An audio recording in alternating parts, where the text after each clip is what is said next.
The weight of world's Olivia Reed stifled a yawn as she slipped into the sleek glass headquarters of Meridian Enterprises. The autumn wind had tousled her carefully arranged chestnut hair, but there was no time to fix it. She was cutting it close. Again. 3 hours of sleep wasn't nearly enough, but what choice did she have? "Morning, Mrs. Patel," she called to the elderly security guard who had a soft spot for her. "Beautiful day, isn't it?" "Olivia, you look exhausted, dear. Are you feeling all right?" "Just the usual," she replied with a practiced smile that didn't reach her tired hazel eyes. "Nothing a little coffee won't fix." Mrs. Patel shook her head disapprovingly, but waved her through. Olivia hurried to the executive floor where she'd been personal assistant to the CFO for nearly 2 years. It wasn't her dream job, but the salary was decent, just not decent enough to cover her father's mounting medical bills and her sister Jasmine's college tuition. As she arranged files for the morning meeting, her phone buzzed with a text from the Nightingale diner manager. "Need you to cover tonight." "Cover?" Francine called out sick. Olivia's heart sank. Tonight was the Meridian Autumn Gala, the biggest corporate event of the season. As part of the executive support team, she was expected to stay until the end. But she couldn't afford to lose her night job either. "I'll make it work," she texted back, already calculating how she could slip away early and make it to the diner by 11. It would be tight, but possible. The office hummed with nervous energy. Everyone knew that Nathaniel Harrington, Meridian's notoriously demanding CEO, would be evaluating performances tonight. At 36, he'd transformed his father's failing company into a global powerhouse through ruthless efficiency and an uncanny ability to predict market shifts. People respected him, feared him even, but nobody claimed to know him. "He fired Johnson from marketing yesterday," whispered Terry, another assistant. Apparently his presentation had a single typo. Olivia nodded absently, too tired to engage in office gossip. She'd only encountered Nathaniel Harrington a handful of times. Each instance left her with the impression of intense blue eyes, immaculate suits, and a cool, detached demeanor that evaluated everything and everyone as assets or liabilities. The day blurred by in a haze of meetings and preparations. By 7, the grand ballroom of the Archer Hotel glittered with crystal chandeliers and floral arrangements. Olivia had changed into the one formal dress she owned, a simple black number she'd found on clearance last year. "Olivia, can you check on the east entrance? Some guests are complaining about the wait," her supervisor directed. She nodded, weaving through crowds of designer gowns and custom tuxedos. The room spun slightly, and she steadied herself against a pillar. When was the last time she'd eaten? Breakfast, maybe? She couldn't remember. As she approached the entrance, she spotted him. Nathaniel Harrington engaged in conversation with the mayor. Even in a room full of powerful people, he commanded attention. His tailored tuxedo fit his tall frame perfectly. Dark hair swept back from a face that could have belonged to a classical statue, handsome but severe. The room suddenly felt warmer. Olivia blinked rapidly as black spots danced across her vision. She needed air, or water, or both. Turning to find the nearest exit, she took 2 steps before her knees buckled beneath her. Voices cried out in alarm. The last thing Olivia registered was the sensation of falling. And then unexpectedly the feeling of strong arms catching her before everything went black. Her last conscious thought was oddly practical. She was definitely going to miss her shift at the diner tonight, caught in strong arms. The first thing Olivia became aware of was the softness beneath her, a stark contrast to her lumpy apartment mattress. The second was the gentle beeping of what sounded like medical equipment. When she finally managed to open her eyes, the ceiling above her was unfamiliar. Coffered wood panels instead of the water-stained tiles she woke to every morning. "She's awake," a woman's voice said softly.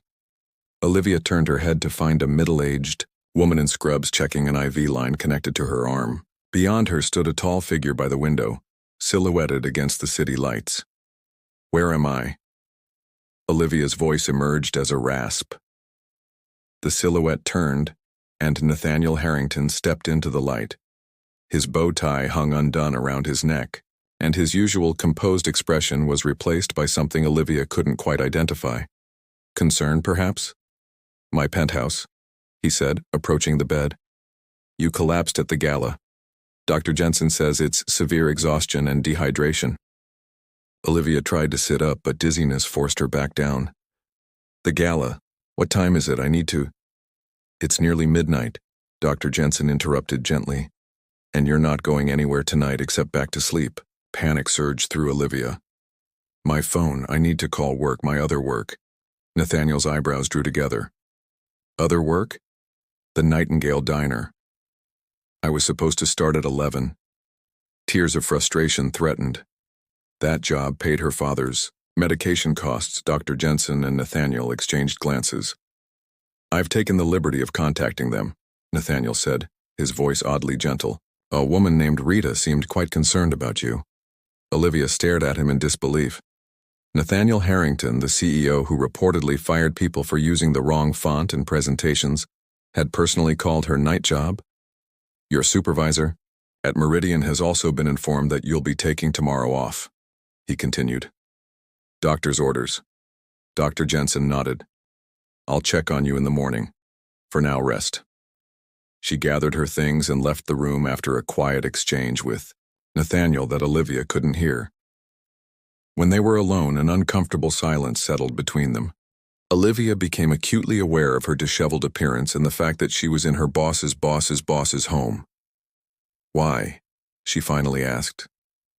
Nathaniel placed his hands in his pockets, studying her with those intense blue eyes. "Why what, Ms. Reed? Why did you bring me here? The hospital would have been the standard protocol." A flicker of something crossed his face. "You collapsed directly in front of me. I caught you before you hit the floor. The paramedics said it wasn't life-threatening, and I have a fully equipped medical suite here. It seemed the most efficient solution." Efficient? Of course, everything about Nathaniel Harrington was about efficiency. "I appreciate your concern, Mr. Harrington, but I should go home. I can't afford—" "There's no cost to you," he interrupted, "and you're in no condition to travel." Olivia tried again to rise, determination, overcoming weakness. "My sister will worry if I don't come home." This seemed to give him pause. "Your emergency contact is listed as Jasmine Reed. I had my assistant call her as well. She knows where you are." Olivia sank back against the pillows, defeated by his thoroughness. "You've thought of everything." "That's my job." For the first time, his voice held a hint of warmth. "May I ask you something, Ms. Reed?" She nodded cautiously. "How long have you been working 2 full-time jobs?"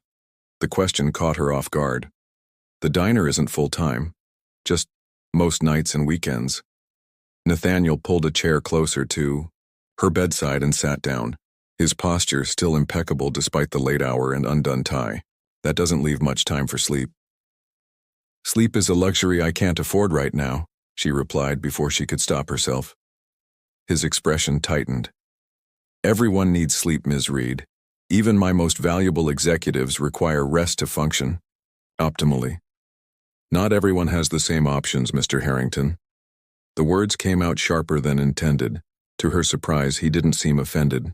Instead, he leaned forward slightly, genuine curiosity in his gaze. "What circumstances require you to push yourself to the point of collapse?" Olivia hesitated. This was her employer, the last person she should be sharing personal struggles with. And yet there was something in his direct approach that made her answer honestly. "My father has Parkinson's. The insurance covers some treatments, but not all. And my sister's at Penn State on a partial scholarship." She swallowed hard. "Dad spent everything on our education. Now it's my turn to help them both." Nathaniel was quiet for a long moment. "Noble," he finally said, "but unsustainable, as tonight demonstrated." Before Olivia could respond, the door opened and a housekeeper appeared with a tray of food. "You need to eat," Nathaniel said, standing. "We can continue this conversation tomorrow when you've rested." As he turned to leave, Olivia called after him. "Mr. Harrington?" He paused at the doorway, looking back at her. "Thank you for catching me." Something shifted in his expression. A softening around the eyes, perhaps. Get some rest, Ms. Reed. He closed the door quietly behind him.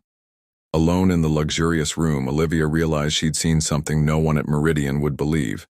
Nathaniel Harrington showing genuine human concern.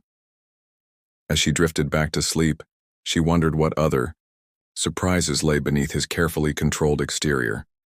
Beneath the surface, Olivia woke to sunlight streaming through floor-to-ceiling windows. For a moment, she forgot where she was. Then the previous night's events came rushing back. She sat up carefully, relieved to find the dizziness had subsided. A soft knock at the door preceded the entrance of a woman in her 60s with a kind face and silver-streaked hair.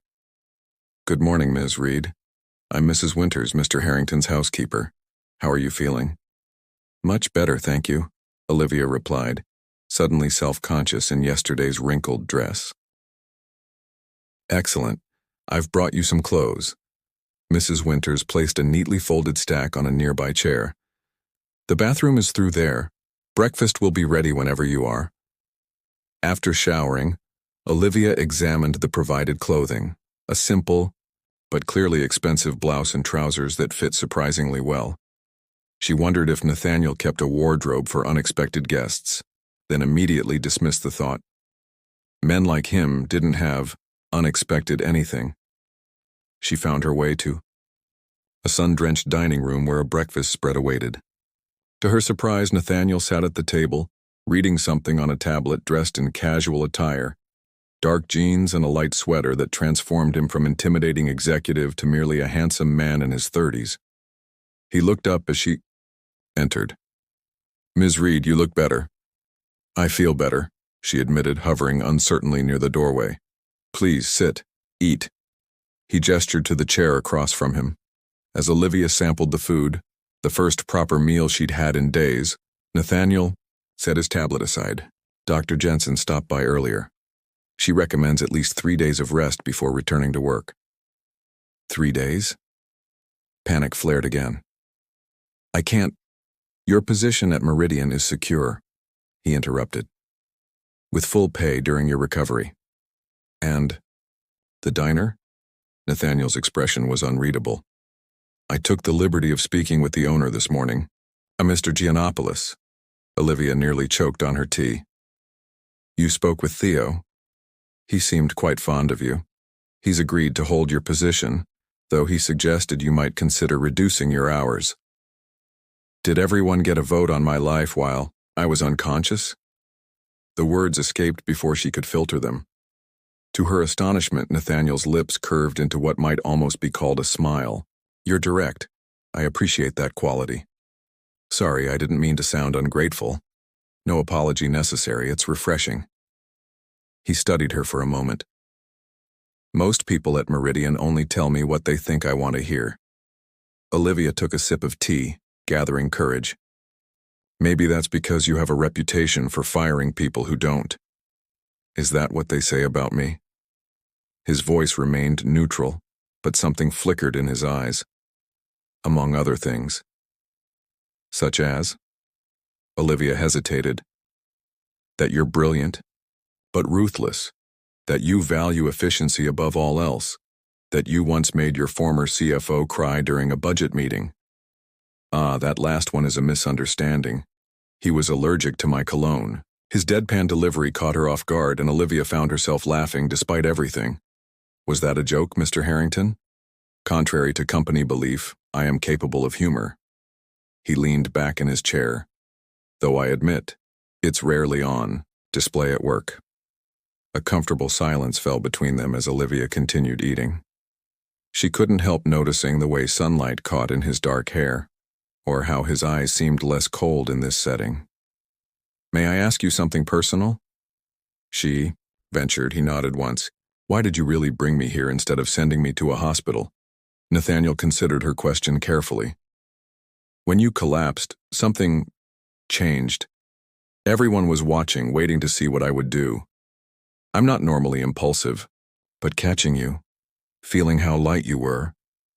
He stopped abruptly, seeming surprised by his own candor. "It was clear you were exhausting yourself for others. I respect that kind of dedication." "You caught me yourself," Olivia said softly. I remember that part. Yes. His gaze dropped to his coffee. The truth is, Ms. Reed, I recognize something in you. What's that? The weight of responsibility. I was 24 when my father died unexpectedly. I inherited a failing company and a younger sister to raise. His voice remained measured, but Olivia sensed the emotion beneath. I understand pushing yourself beyond reasonable limits for family. The revelation stunned her. Nathaniel Harrington, sharing something personal? The man who kept everyone at a professional distance? I didn't know that about you, she said. Few do. He glanced at his watch. I have calls to make. Mrs. Winters will see to anything you need. Your sister called this morning. She's planning to visit this afternoon. Jasmine is coming here? Olivia asked, surprised. She was quite insistent. His lips quirked. She seems to share your directness. As he stood to leave, Olivia called after him. Mr. Harrington? He paused. Thank you. Not just for this. She gestured vaguely at the penthouse. But for understanding. Something softened in his expression. Nathaniel, he said quietly. When we're not at Meridian, I think you can call me Nathaniel. After he left, Olivia wandered to the windows overlooking the city. From this height, her usual world seemed small and distant. Yet for the first time in months, she felt seen, not just as an employee or a caretaker, but as a person with her own struggles and strengths. When Mrs. Winters came to clear the breakfast dishes, she wore a knowing smile. He doesn't bring people here, you know, ever. I'm sure it was just convenience, Olivia demurred.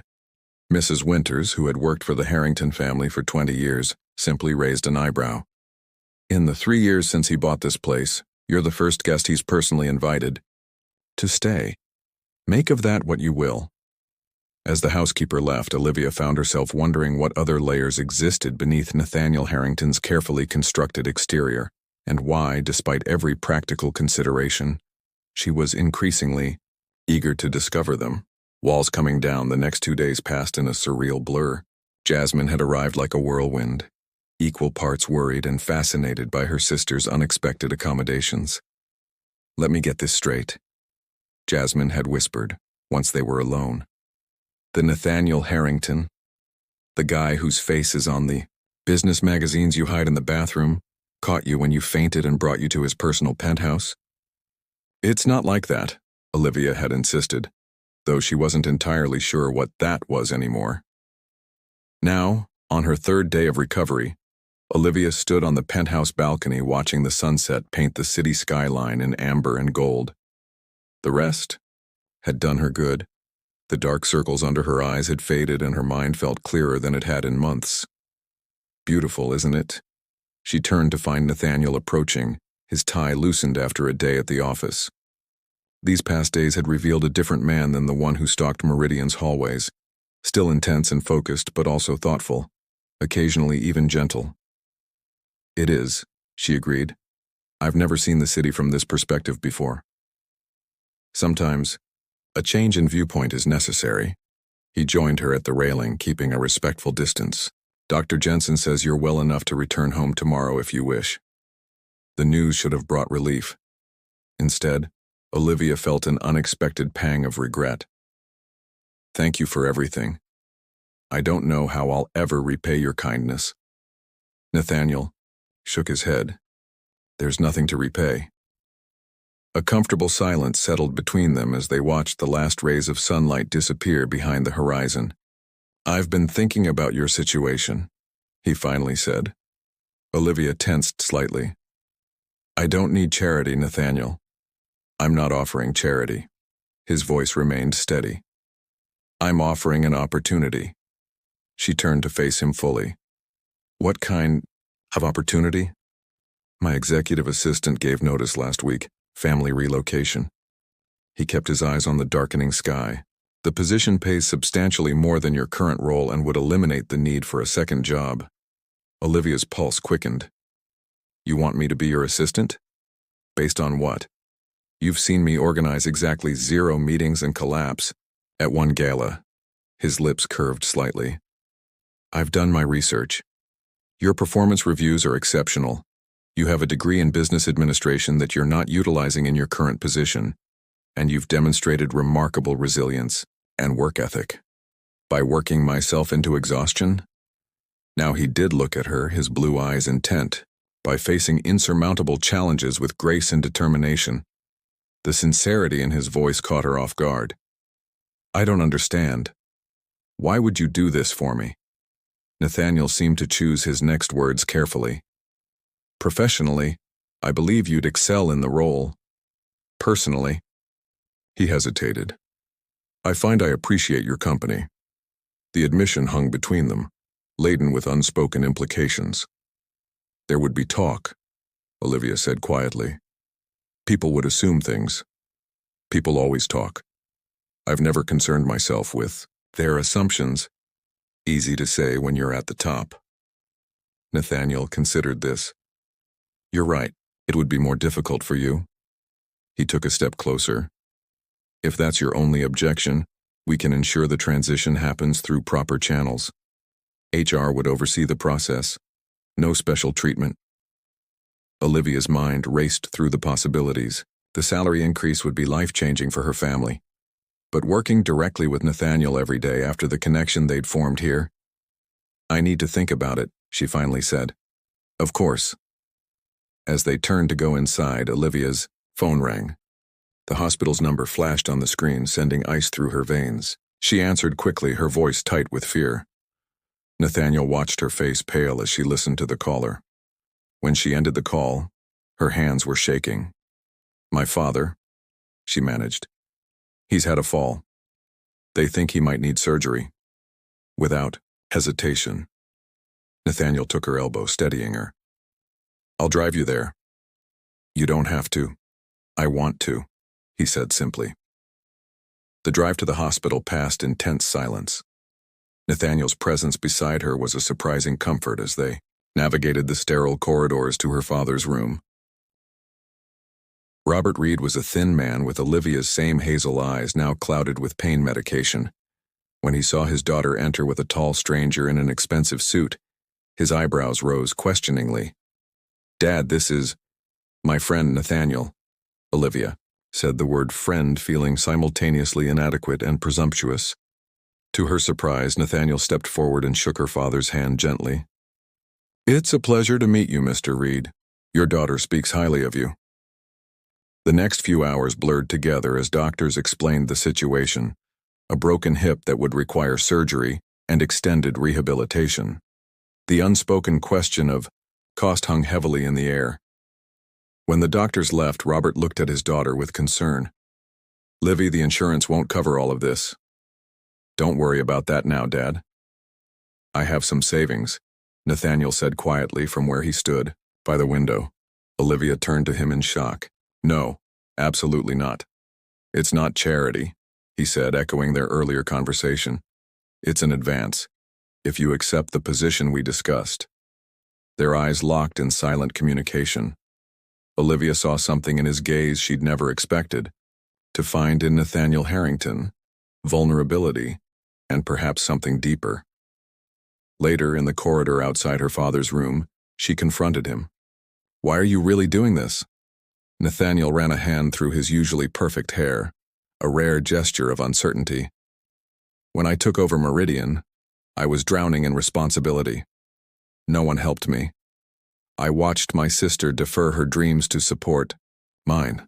I worked around the clock until I forgot what it meant to connect with people. He met her eyes directly. Something changed when I caught you, Olivia. For the first time in years, I acted on instinct rather than calculation. The raw honesty in his voice made her breath catch. I'm not offering help because I pity you, he continued. I'm offering because I admire you, and because these past days have made me realize how empty my life has become. All efficiency, no meaning. Olivia's heart pounded as he took a careful step closer. Take the job. Don't take the job.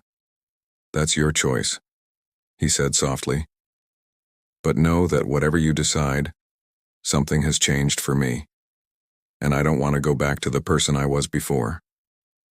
As they stood in the harsh hospital lighting, The professional barriers between them seemed to dissolve completely. Olivia realized that somehow, in the midst of her worst crisis, she'd discovered something unexpected. A connection with a man everyone misunderstood, including perhaps himself. And for the first time in years, she allowed herself to consider a future where she wasn't facing her battles alone. 2 hearts, 1 path. 3 months later, Olivia stood in her father's new apartment, arranging his medications on the kitchen counter. The rehabilitation facility had finally discharged him, and while he would always need his cane, the surgery had been successful. "You don't need to fuss, Livy," Robert said, watching his daughter from his comfortable armchair. "I can manage. Now, I know, Dad, I just want everything to be perfect for your first day home." Home.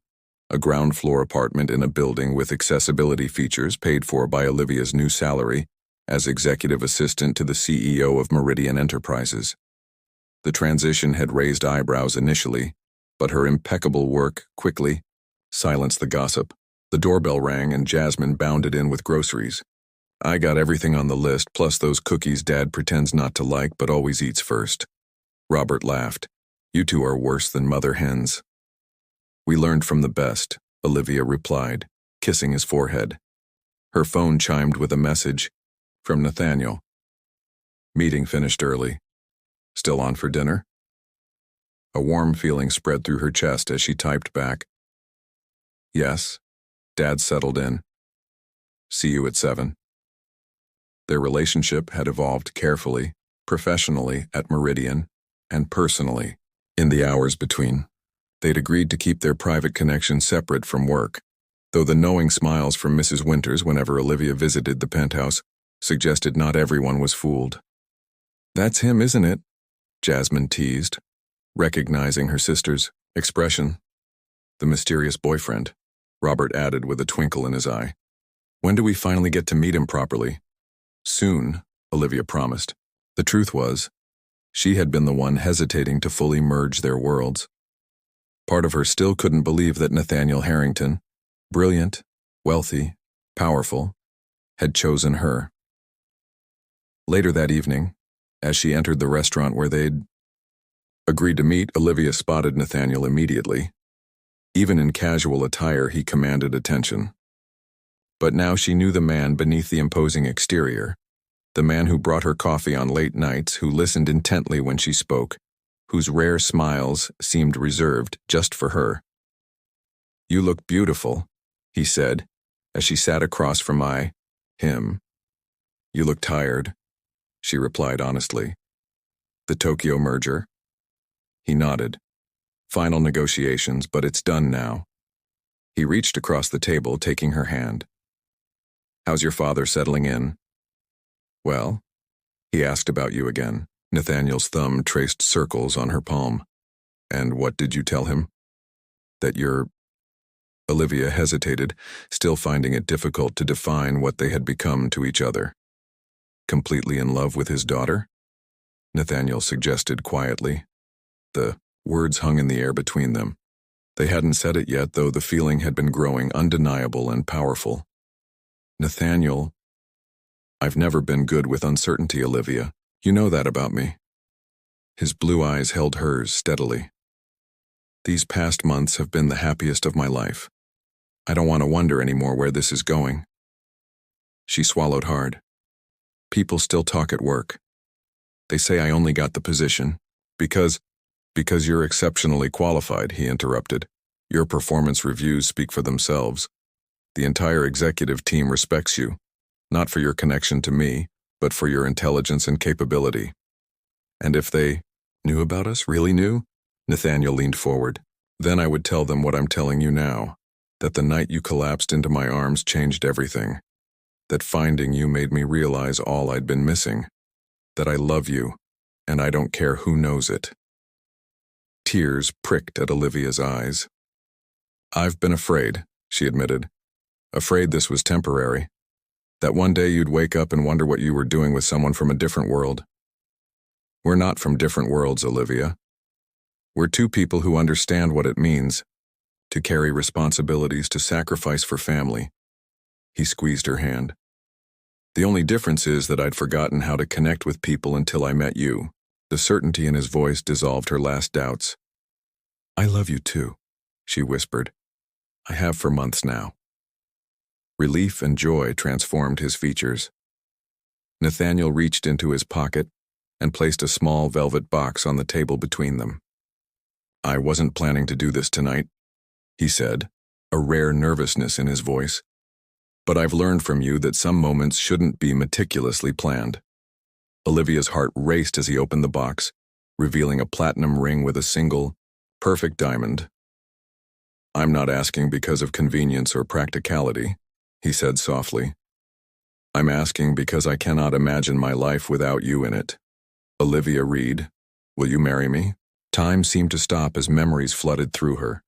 The moment she'd collapsed, the gentleness in his eyes when she'd awakened in his home, the quiet conversations that had revealed the man behind the reputation, the unwavering support through her father's recovery. Yes, she said, her voice steady and sure. Yes, I will. Later that evening, as they walked hand in hand along the riverfront, Olivia reflected on the journey that had brought them here. If someone had told me 4 months ago that collapsing from exhaustion would lead to this, I'd have thought they were crazy. Nathaniel pulled her closer against the evening chill. Sometimes the most unexpected beginnings lead to the most perfect endings.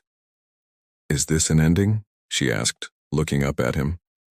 No, he replied, brushing a tender kiss against her forehead. It's a beginning. 6 months later, as Olivia walked down the aisle toward Nathaniel, she saw her father watching proudly, standing with the help of his cane. Jasmine beamed from her position as maid of honor. Even Mrs. Winters dabbed at her eyes from the front row. The journey hadn't been without challenges. Meridian's board had initially questioned the propriety of their relationship, but Nathaniel's unwavering confidence and Olivia's undeniable competence had ultimately won them over. She had transitioned to a different department to avoid any conflict of interest, finding her true calling in corporate social responsibility, a division Nathaniel had expanded at her suggestion.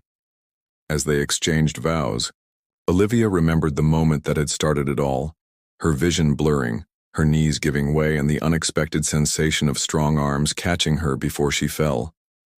She had been falling ever since, but in an entirely different way. At the reception, Robert Reed raised his glass in a toast. To my daughter and her husband, 2 people who prove that sometimes when we're carrying too much on our shoulders, the universe sends someone to help us bear the weight. Nathaniel's arm tightened around Olivia's waist as he whispered in her ear, Thank you for showing me what truly matters. What's that? She asked.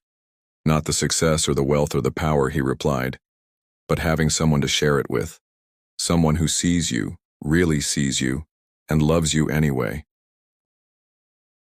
Not the success or the wealth or the power, he replied, but having someone to share it with, someone who sees you, really sees you, and loves you anyway. As they moved to the dance floor for their first dance, Olivia realized that sometimes life's greatest gifts come disguised as moments of weakness. Her collapse had revealed her greatest strength, the courage to be vulnerable, to accept help, to love and be loved in return. And as Nathaniel held her close, his heartbeat steady against hers, she knew that whatever challenges lay ahead, they would face them together. No longer 2 separate souls bearing their burdens alone, but partners in every sense, supporting each other through whatever life might bring. In his arms, she had found not just security but belonging, and in her love he had discovered the one thing his wealth could never buy, a heart that saw beyond the billionaire to the man who simply needed someone to remind him what it meant to be human. As the night drew to a close, they slipped away from the celebration, hands intertwined, ready to begin the next chapter of their story, one they would write together, one day at a time.